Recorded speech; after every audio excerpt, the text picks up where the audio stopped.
Welcome back. Part 5 now. This is half clean of the pink stuff. As you can see, I've literally just wiped the coins off. And you can see the difference the pink stuff has made by literally spending less than 30 seconds on each coin of cleaning. You could actually spend a little bit more time and a bit more effort than I've done to get better results, but you can literally see the difference.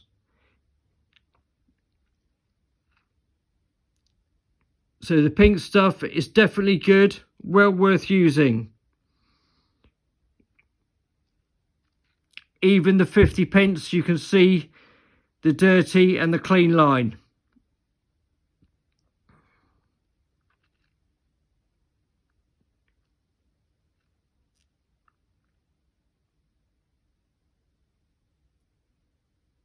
Okay, so there we go then. I'll bring you back to part 6 when I've cleaned both sides of the coin with the pink stuff. And then I'll show you the results of both of the sides done once I've done that and completed it. So thank you once again, guys, for joining CoinMan in the cleaning and restoration of these lovely coins.